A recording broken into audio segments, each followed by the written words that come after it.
Hi everybody, this is Flat Cap Cafe Racer. As you can see from the behind me, it's a very snowy day here in Idaho.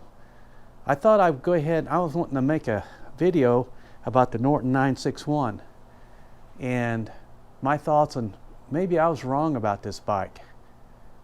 So stay tuned.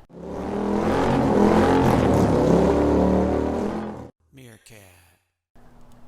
Well, what I was looking at, I've done a lot of looking at the videos of the 961 on YouTube and watching guys like the Mistin Flyer and Captain Rambunctious, and I'm going, yeah, that seems like, you know, quite a bit of negativeness towards the Norton 961. I'm going, and you know, they make a lot of valid points that it costs a lot of money, it vibrates a lot, but they compare it to the other bikes and things like that.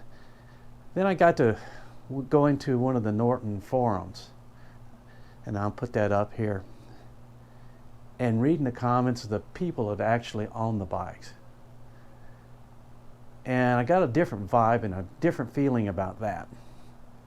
So I got to thinking is, maybe I was looking at this Norton all the wrong way, and maybe you are too. So I've got some pictures of the Norton, and I think maybe we'll just start comparing it.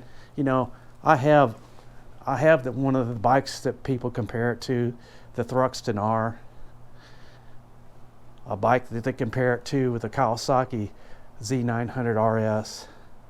One of the bikes they compared it to was to the R9T. I've had that. Then I got the Moto Guzzi Sport here. They really don't compare it to the Royal Enfield, but in a way they kind of do. They talk about all the vibration and the shaking that goes on with that. And of course, this Royal Enfield's known for being that and doing that. But that's when I begin to think, I'm looking at the Norton all the wrong way. If you look at the specs of the bike, no, it doesn't put out a lot of horsepower. Yeah, it vibrates quite a bit. But man, this is kind of like this Royal Enfield on a higher plane, that you don't buy it for that. That's not what you're buying it for. Yeah, it costs a lot of money, but it is one of the most gorgeous bikes that I've ever seen. And I'd really be happy to have one in my garage sometime. So they don't bring in import Nortons to the US right now. It'd be a bike that I would be happy to have in my garage. And I think you ought to kind of look at the Norton maybe in a different light and a different value. It's not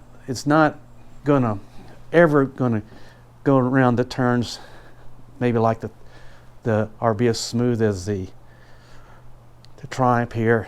It's not going to be as powerful as this Kawasaki, but it's going to be a bike that it's one that it's going to give you that great feeling of riding it, and it give you a great passion for the bike. And that's what I've seen on the Norton site and the people that actually own them. So in my mind, I've changed my mind and flipped on the Norton. I used to kind of think the way a lot of the reviewers were, but now if I had a chance to get a Norton, I think I would get one. Tell me what you think. This is a Flat Cap Cafe Racer out on a cold day in Idaho.